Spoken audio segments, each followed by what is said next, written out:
Que o milagre que está sendo esperado venha, que venha a cura, que venha a libertação dos vícios, que venha, Senhor, a restauração da saúde física, emocional, que venha o crescimento espiritual, em nome de Jesus, que venham os recursos, os novos clientes, que os contratos sejam fechados segundo a sua vontade, que as respostas que o teu povo tem buscado, em nome de Jesus, seja alcançada no Senhor, em nome de Jesus Cristo. Sabemos que o Senhor está acima dos montes, sabemos que o Senhor está acima das águas, acima das crises, acima das lutas, acima das dependências.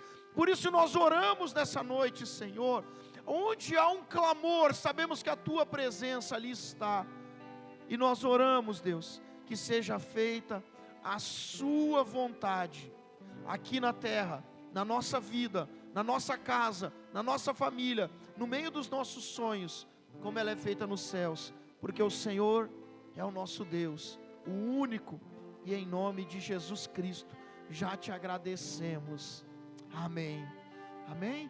Vamos encerrar declarando que o nosso milagre vai chegar, ou melhor, já chegou, em nome de Jesus. Hoje o meu milagre vai chegar, eu vou crer, não vou duvidar. O preço que foi pago ali na cruz me dá vitória. Nessa hora, hoje o meu milagre vai chegar. Eu vou crer, não vou duvidar. O preço que foi pago ali na cruz me dá vitória. Nessa hora me dá vitória.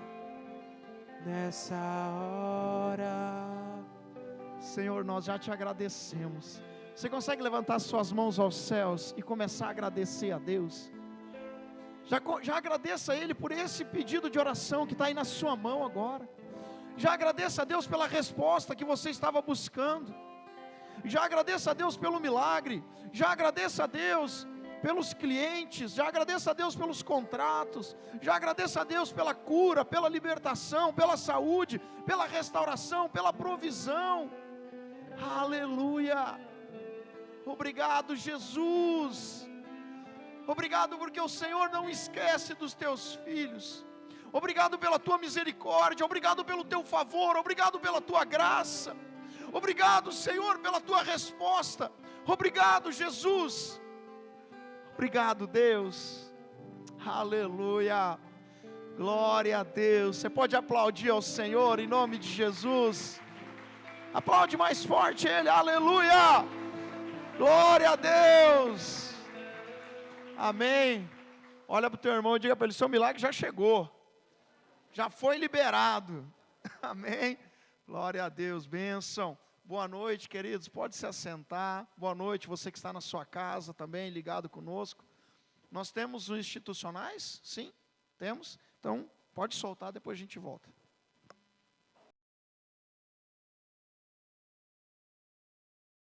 Todo lugar onde pisar a planta do seu pé será seu. Essa promessa está escrita em Deuteronômio 11:24, onde narra a promessa de Deus aos seus filhos. Quais os territórios que você ainda não conquistou?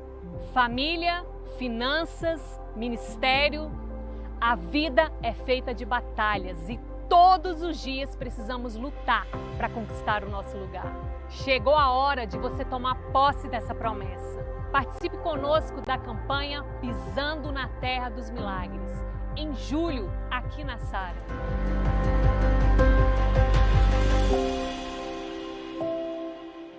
Relembre o sacrifício que nos trouxe vida. Culto de Santa Ceia do Senhor. Domingo, 9 de agosto, em todas as igrejas, Sara Nossa Terra.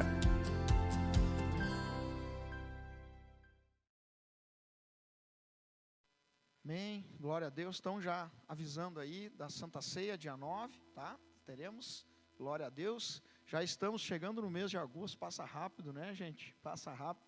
E nós temos falado sobre isso. Levanta a sua mão e diga em nome de Jesus. Não, fala mais forte, diga em nome de Jesus. Segundo semestre é o semestre da minha colheita. Amém, gente? Que não deu para colher no primeiro semestre, em nome de Jesus você vai colher no segundo, para a honra e glória do nosso Deus.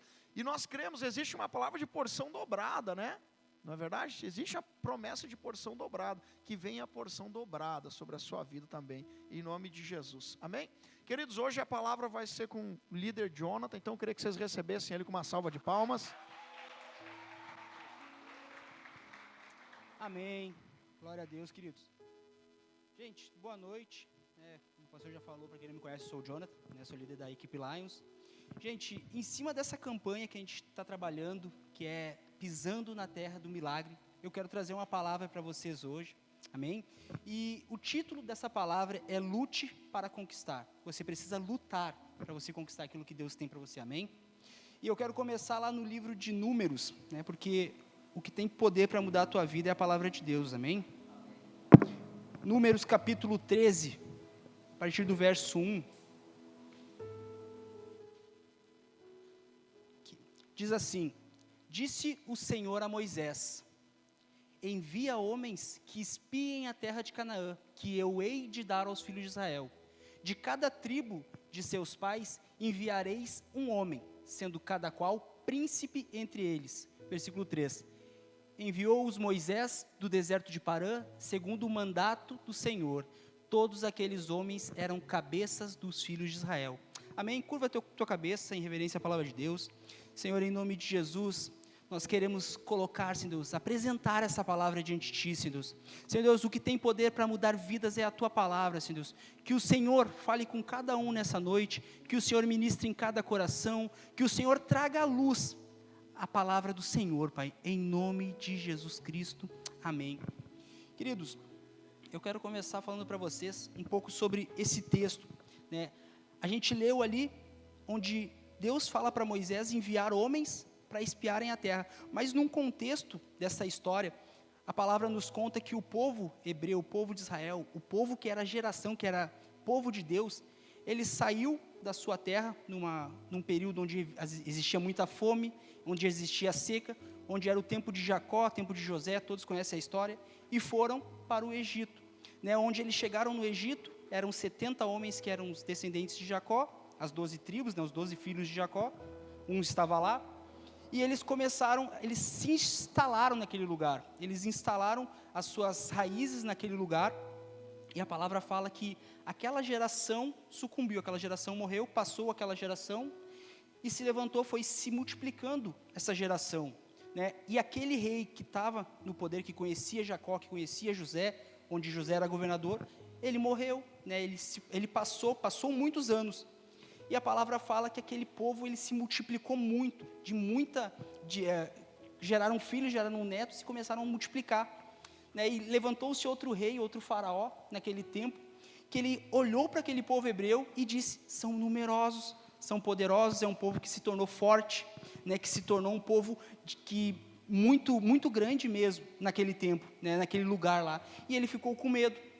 Ele ficou com medo porque se existisse uma guerra, se ele tivesse alguma rebelião, poderia ser que aquele povo tomasse, que o povo hebreu tomasse a região do Egito onde eles estavam e tomasse o Egito. E ele ficou com medo. E o que esse faraó fez naquele tempo?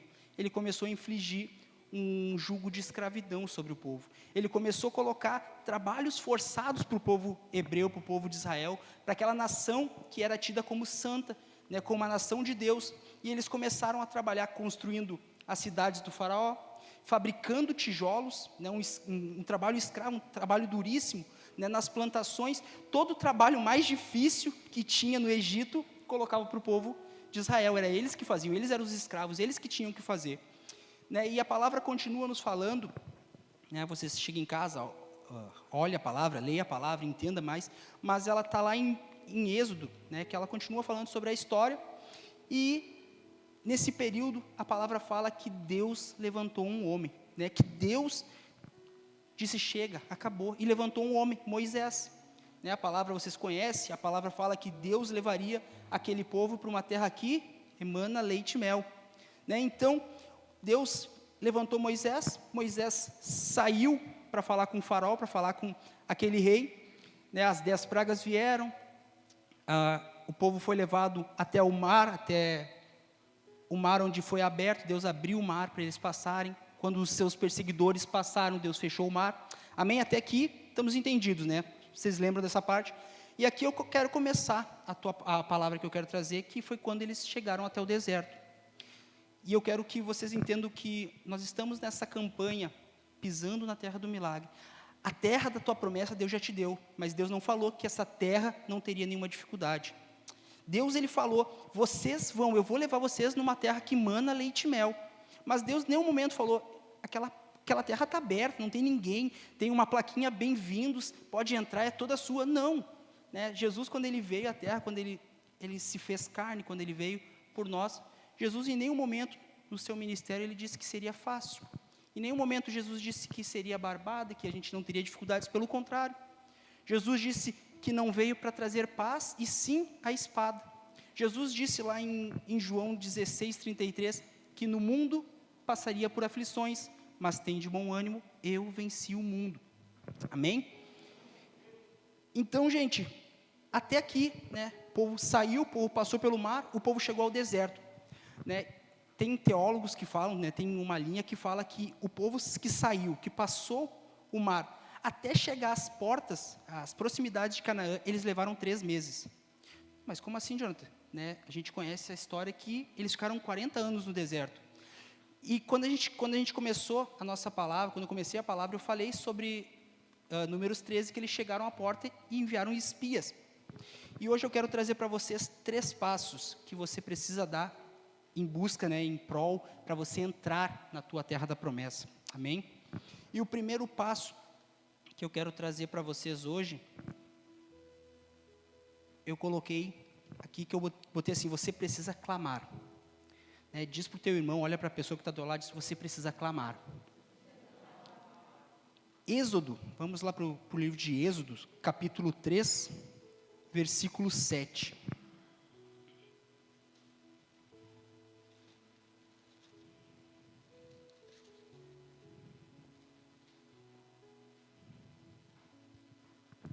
Disse ainda o Senhor, certamente vi a aflição do meu povo, que está no Egito, e ouvi o seu clamor por causa dos seus exatores. Conheço-lhe o sofrimento.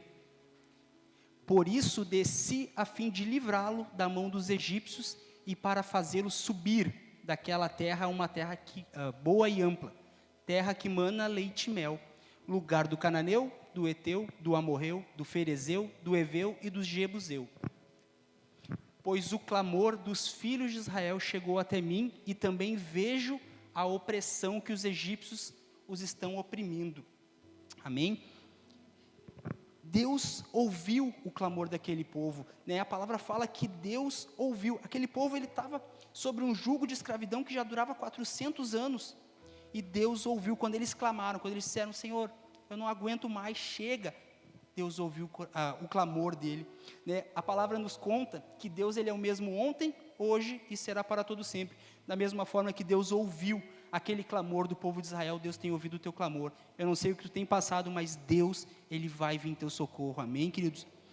Isaías 59:1, ele fala, um versículo muito conhecido, que o braço de Deus não está encolhido para que não possa abençoar, e nem os seus ouvidos como surdos para que não possam ouvir, né? Deus, ele tem ouvido o nosso clamor, né? Essas crises que a gente tem passado, a situação que nós temos passado, Deus tem ouvido, e Ele nos envia um socorro, assim como Deus levantou Moisés naquela época. Deus levantou Moisés para tirar o povo do Egito, porque Deus ouviu, né, o sofrimento, a situação que eles estavam vivendo, a opressão que aquele povo estava vivendo, o jugo, a humilhação que aquele povo estava sofrendo, né, porque aquele povo, ele estava sofrendo tanto, né, era um trabalho escravo. A palavra nos conta que o faraó colocou homens para estarem supervisionando aquele trabalho, né, supervisionando, infligindo um sofrimento, infligindo, né, um ritmo de trabalho. Imagina você trabalhar 12 horas por dia, chegar em casa, descansar um pouco e ter que voltar de novo para trabalhar. né? Chegar em casa já cansadão e logo em seguida ter que voltar porque tem alguém que está te impondo um trabalho forçado, né? E era aquilo que estava acontecendo com aquele povo. Mas Deus ouviu o clamor daquele povo. Olha para o teu irmão e diga: Deus ouviu o clamor. Mas por que Deus ouviu o clamor daquele povo?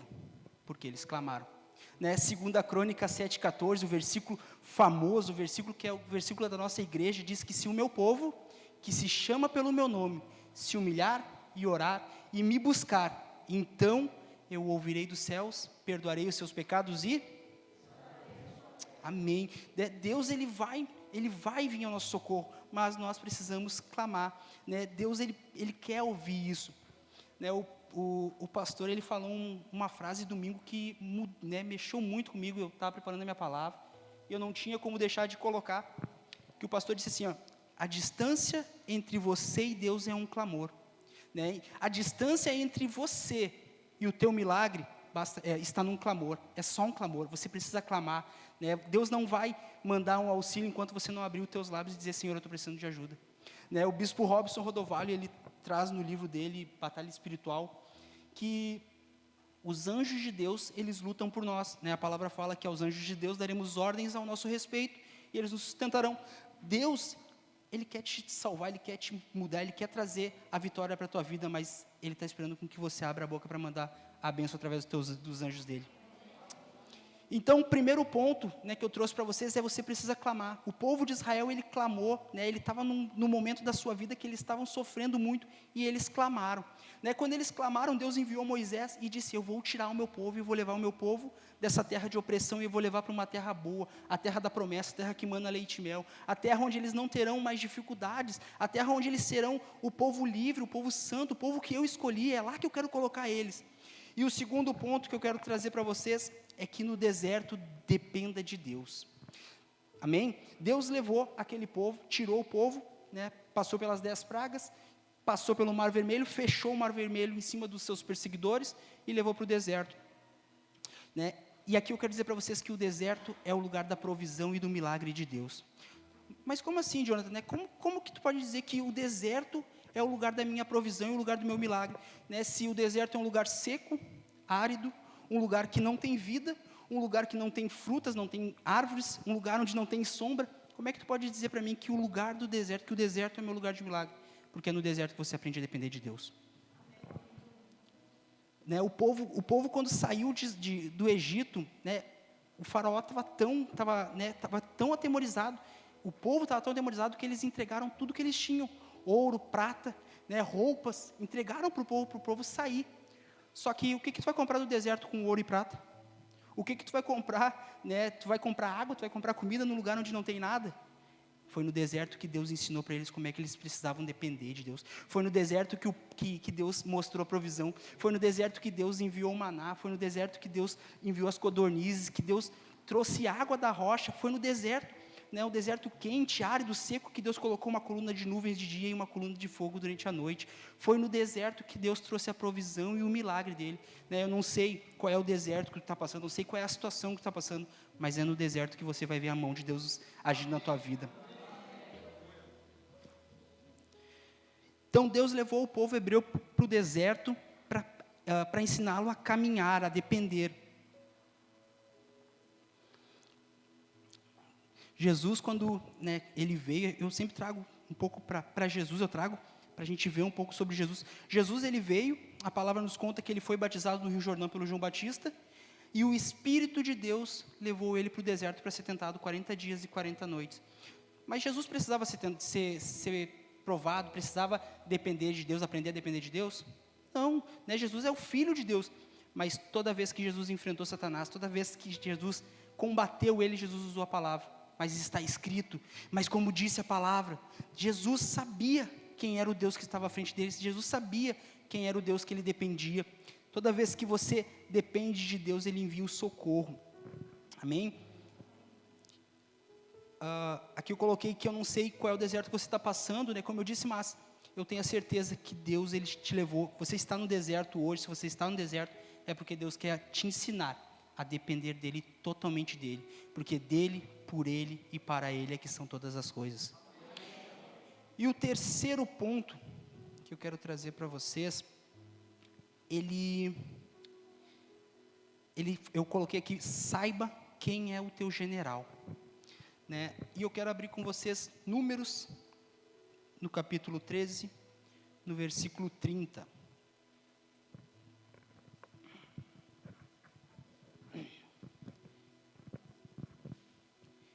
Então Calebe fez calar o povo perante a Moisés e disse: Eia, subamos e possuamos a terra, porque certamente prevaleceremos contra ela.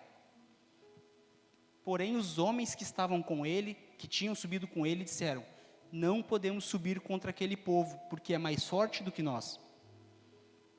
E diante dos filhos de Israel inflamaram a terra que haviam espiado, dizendo: A terra pelo meio da qual passamos a espiar é terra que devora os seus moradores, e todo o povo que vimos nela são homens de grande estatura.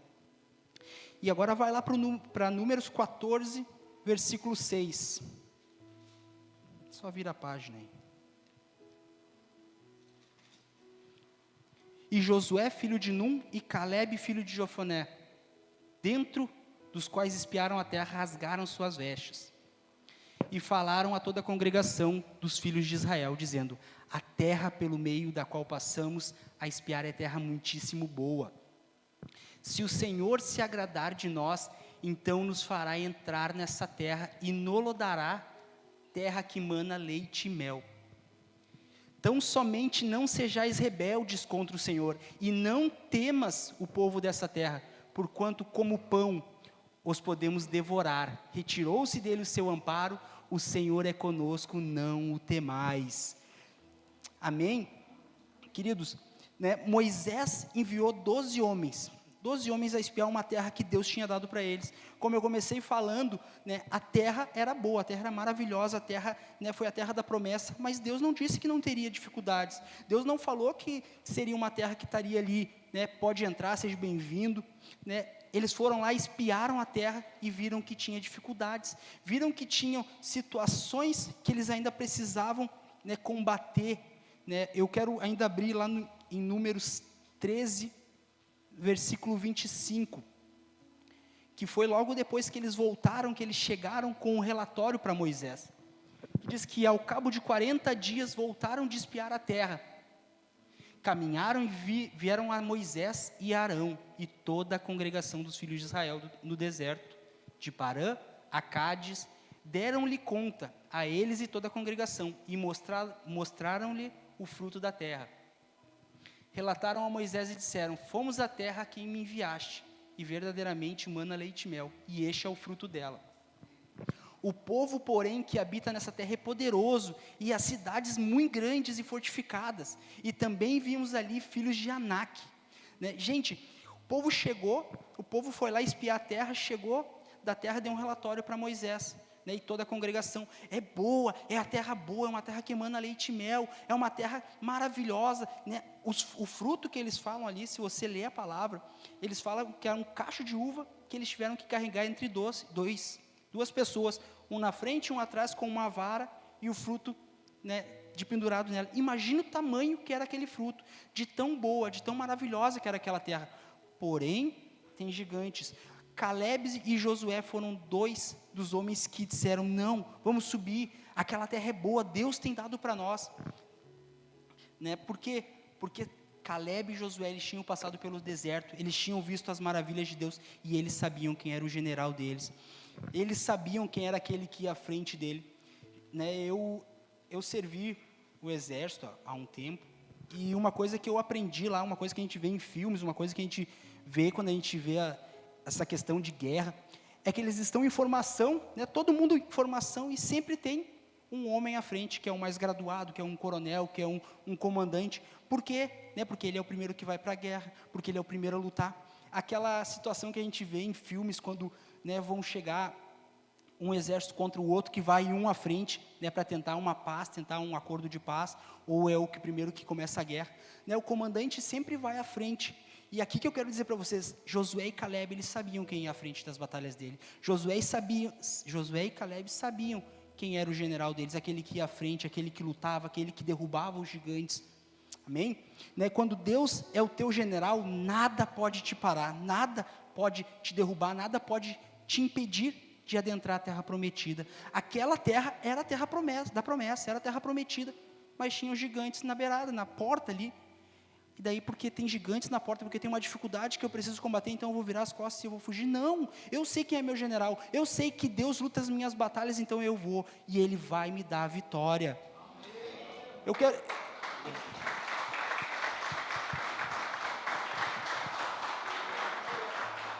Amém? Eu quero que você anote uma frase que você vai levar para a tua vida. O tamanho do gigante não te assusta quando você conhece o tamanho do seu Deus.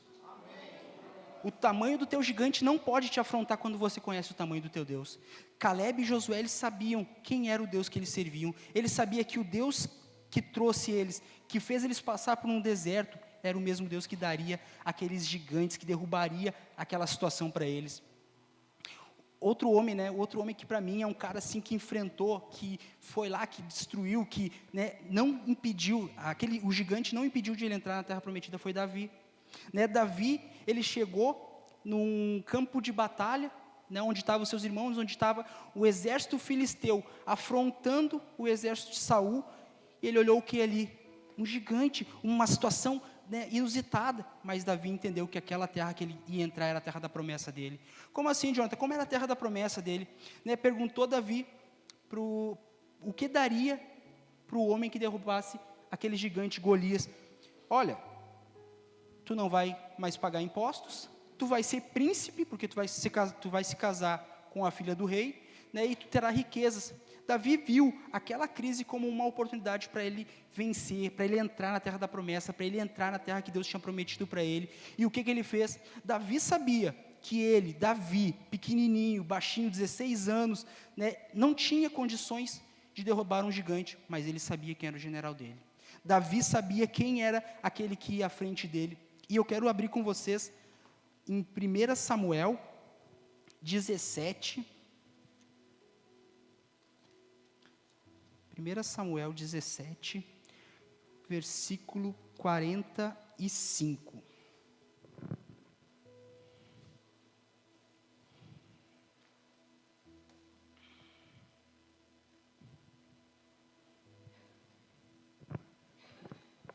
Davi, porém, disse ao filisteu: tu vens contra mim com espada e com lança, e com escudo, e eu, porém, vou contra ti, em nome do Senhor dos exércitos, o Deus dos exércitos de Israel, a quem tu tens afrontado. Próximo.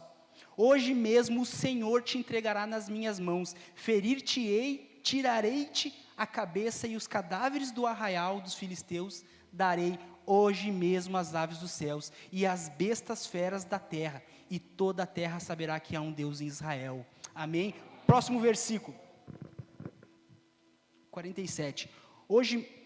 Saberá toda essa multidão que o Senhor salva, não com espada, nem com lança, porque do Senhor é a guerra, e Ele nos entregará nas nossas mãos. Amém? Davi sabia quem era o Deus dele, Davi sabia que ele não tinha condição, mas ele tinha um Deus que ele era maior do que o gigante.